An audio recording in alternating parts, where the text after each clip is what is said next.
হরে কৃষ্ণ, রাধে রাধে। সকল ভক্তবৃন্দের শ্রীচরণে আমার কোটি কোটি প্রণতি নিবেদন, আন্তরিক প্রীতি ও ভালোবাসা জানাই। আশা করি ভগবান প্রাণ গোবিন্দের কৃপায় সকল ভক্তবৃন্দগণ ভালোই আছেন এবং ভালোই থাকুন, এটাই ভগবানের কাছে নিত্য প্রার্থনা।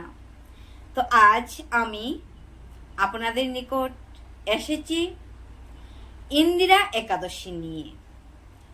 ইন্দিরা একাদশী কবে আমাদের পালন করতে হবে, কিভাবে এই ইন্দিরা একাদশী মাহাত্ম্যই বা কি, ইন্দিরা একাদশীর সংকল্প মন্ত্র এবং এই একাদশীর পালন কবে, পালন মন্ত্র সহ আজকের ভিডিওতে থাকবে।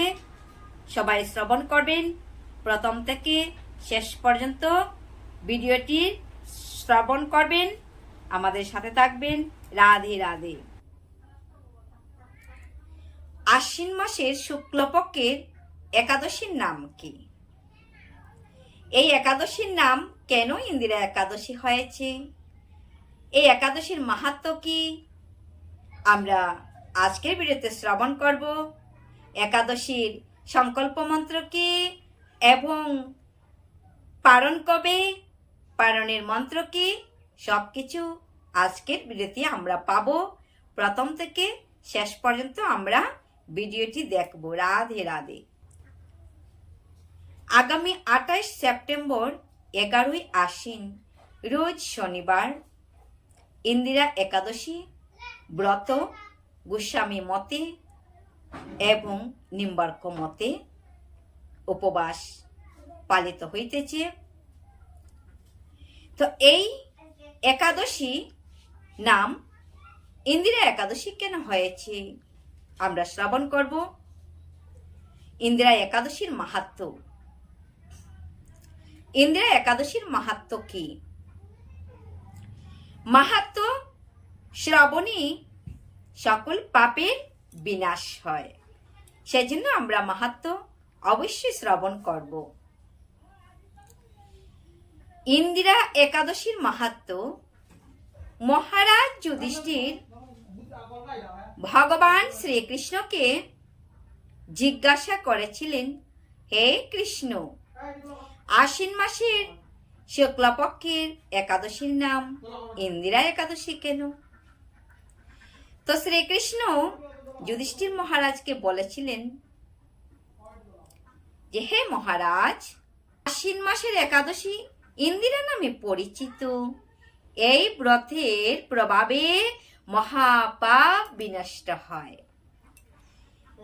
এমনকি অতি পাপ পর্যন্ত বিনষ্ট হয়ে যায়। সেজন্য আমরা সবাই আশ্বিন মাসের শুক্লপক্ষের ইন্দিরা একাদশী আমরা পালন অবশ্যই করব। তো কর্মবিপাকে যারা নিম্ন যোনি পর্যন্ত লাভ করেছেন, সেই পূর্বপুরুষগণ উত্তম গতি লাভ করতে পারবেন। কিভাবে পারবেন আমরা শ্রবণ করব। এই একাদশীর মাহাত্ম্য শোনা মাত্রই সামবেদীয় যজ্ঞ ফল প্রাপ্ত হওয়া যায়। এবার শ্রীকৃষ্ণ বলতে থাকলেন, যুধিষ্ঠির প্রশ্ন করেছেন আর ভগবান উত্তর দিচ্ছেন। কি উত্তর দিচ্ছেন আমরা প্রথম থেকে শেষ পর্যন্ত অবশ্যই শ্রবণ করব। রাধে রাধে। মাহিষ্মতি নগরে ইন্দ্রসেন নামে এক প্রসিদ্ধ রাজা ছিলেন। ধর্মবিধি অনুসারে রাজ্য পালনে তিনি বিশেষ খ্যাতি সম্পন্ন ছিলেন। তার বিপুল ধন সম্পত্তি ছিল, ঐশ্বর্য ছিল, ধন সম্পত্তি বিপুল ছিল। পুত্রাদি সহ তিনি সুখে রাজ্য পরিচালনা করতেন। বিষ্ণু ভক্তি পরায়ণ সেই রাজা নিরন্তর ভগবানের সেবায় যুক্ত থাকতেন। হরে কৃষ্ণ, হরি বল। একদিন রাজা সুখে রাজসভায় বসে আছেন। এমন সময় স্বর্গ থেকে দেবর্ষি নারদ নারায়ণ নারায়ণ নারায়ণ বলতে বলতে রাজসভায় এসে উপস্থিত হলেন। দেবর্ষি নারদকে দেখেই রাজা ভক্তি প্রেম পূর্বক বসিবার জন্য আসন প্রদান করলেন। পাদ্য অর্ঘ্য পুষ্প দ্বারা ষোড়শ উপচারে দেবর্ষি নারদের পুজো করলেন এবং দেবর্ষি নারদকে বললেন, হে দেবর্ষি নারদ, আপনি এসেছেন আমার রাজ্যে, আমি অতীব ভাগ্যবান। আমি কি জানতে পারি আপনার আগমনের বার্তা কি? হরি বল। দেবর্ষি নারদ বললেন, হে মহারাজ, অতি বিস্ময়কর এক কথা শ্রবণ করানোর জন্য আজ আমি তোমার রাজসভায় উপস্থিত হয়েছি। আমি এক সময় যমলোকে গিয়েছিলাম। দেবর্ষি নারদ যমলোকে গিয়েছিলেন। সেখানে যমরাজার এই যমলোকে এই সবার মধ্যে বহু পুণ্যকারীদের মধ্যে আমি তোমার পিতাকে দর্শন করেছিলাম এবং তোমার পিতা ব্রত ভঙ্গের পাপে তাকে যমলোকে যেতে হয়েছিল। হে রাজন, তোমার পিতা যে সংবাদ আমাকে প্রেরণ করেছে আমি এখন তা তোমাকে বলছি, তুমি শ্রবণ করো। তিনি বললেন, হে ঋষিবর, মাহিষ্মতি ইন্দ্রসেন রাজা আমার পুত্র। তাকে বলবেন, আপনি, আমি বহু পুণ্যের অনুষ্ঠান করেছি বটে, কিন্তু একাদশী ব্রত ভঙ্গের কারণে আমাকে আজ যমলোকে আসতে হয়েছে। তো আমার পুত্র ইন্দ্রসেন যেন ইন্দিরা নামক একাদশী পালন করে আমাকে এই যমলোক থেকে উদ্ধার করেন। হরে কৃষ্ণ, হরি বল। হে রাজন, আপনি কৃপাপূর্বক আমার পুত্রকে সেই সংবাদটা প্রেরণ করবেন, কারণ ইন্দিরা একাদশী নামক ব্রত পালন করিলে পূর্বপুরুষগণ তাহারা যমলোক থেকে উদ্ধার হয়ে বিষ্ণুলোকে যাইতে পারেন। হরি বল। এই কথা তোমাকে বলার জন্য আজকে আমি তোমার সভায় এসেছি। হে রাজন, তোমার পিতার মঙ্গল বিধানের জন্য তুমি ইন্দিরা একাদশী ব্রত পালন করো। রাজা দেবর্ষি নারদকে জিজ্ঞাসা করলেন, হে দেবর্ষি নারদ, এই ব্রতের বিধান কি, কিভাবে পালন করব? সংকল্প মন্ত্র, পারণ মন্ত্রই বা কি, এবং আমি কিভাবে করব? আপনি কৃপাপূর্বক সম্পূর্ণ বিস্তৃতভাবে বর্ণনা করে আমায় বলুন। হরে কৃষ্ণ।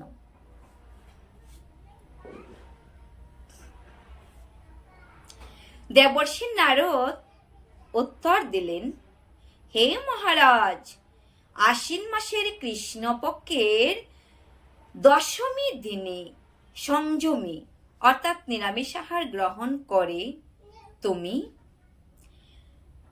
ভূমিতে শয়ন করবে, আর শয়নের সময় সংকল্প মন্ত্র 3 বার জপ করবে। সংকল্প মন্ত্রটি যথাক্রমে একাদশা নিরাহার স্থিতা আহম পরে হহনি বক্সামি পুনরেকাক্ষ শরণম মে ভবাচ্যুত। এই মন্ত্রটি 3 বার জপ করে মাটিতে শয়ন করবেন।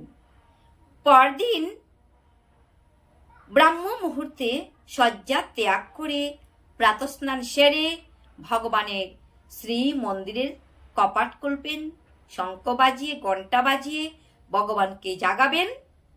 তারপর ভগবানের পুজো যথাবিধি নিয়ম শাস্ত্র বিধান অনুযায়ী করবেন।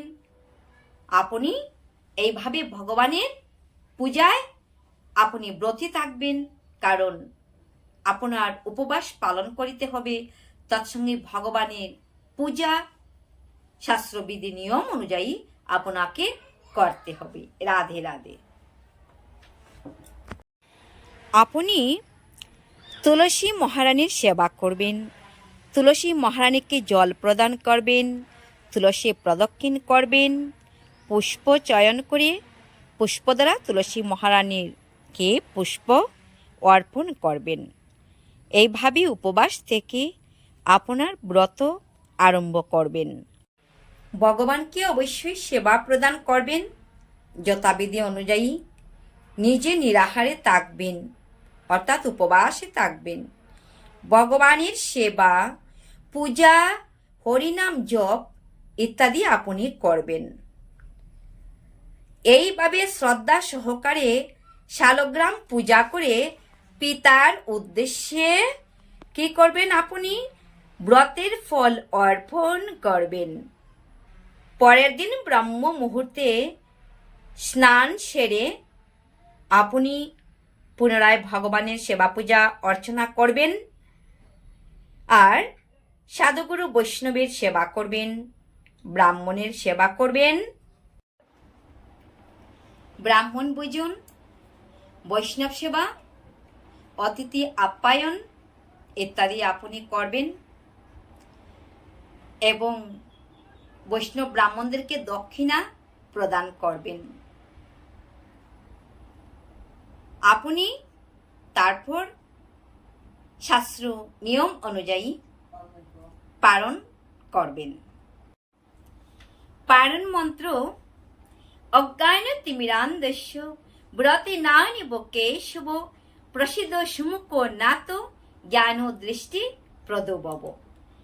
আবার বলছি, অজ্ঞান তিমিরান্ধস্য ব্রতে নানি কেশব প্রসিদ্ধ সুমুখ নাত জ্ঞান দৃষ্টি প্রদভব। এই মন্ত্র 3 বার উচ্চারণ করে ভগবানের কাছে ক্ষমা প্রার্থনা করবেন, তারপর পারণ করবেন। পরদিন এই ইন্দিরা একাদশীর পারণ করে তারপর আপনার এই ব্রত সম্পূর্ণ। এইভাবে রাজা ইন্দ্রসেন এই ব্রত উদযাপন করেছিলেন আর তার ফল পূর্বপুরুষের নামে তিনি অর্পণ করে দিলেন। বিধি অনুসারে ভগবান ও ভক্তের সেবা করার ফলে পিতৃবর্গ জমালয় থেকে উদ্ধার হয়ে বিষ্ণুলোকে গমন করলেন। হরি বল, হরি বল। রাজাকে এই উপদেশ দিয়ে দেবর্ষি নারদ আবার বৈকুণ্ঠে চলে গেলেন। তো ইন্দিরা একাদশী রাজা এইভাবে করলেন। অবশেষে তিনি নিজেও আপন পুত্রের হাতে সমস্ত রাজ্যের দায় দায়িত্ব সমর্পণ করে এই ব্রত পালন করতে করতে তিনিও একদিন বিদায় নিলেন আর স্বয়ং বিষ্ণুলোকে গমন করলেন। হরে কৃষ্ণ, হরি বল। রাজা ইন্দ্রসেন ভক্তিভাবে করেছিলেন। আমরাও চেষ্টা করব যেন ভক্তিপূর্বক আগামী শনিবার আসছি ইন্দিরা একাদশী শাস্ত্রবিধি নিয়ম অনুযায়ী আমরা পালন করার জন্য সকল ভক্তগণ চেষ্টা করব। তো ইন্দিরা একাদশী পাঠ শ্রবণে মানুষ সকল প্রকার পাপ থেকে মুক্ত হয়ে বিষ্ণুলোকে যাইতে পারে। হরে কৃষ্ণ, হরি বল। আজকের জন্য এখানেই বিদায় নিলাম। আবার দেখা হবে। সবাই ভালো থাকুন, সুস্থ থাকুন। হরে কৃষ্ণ, হরি বল।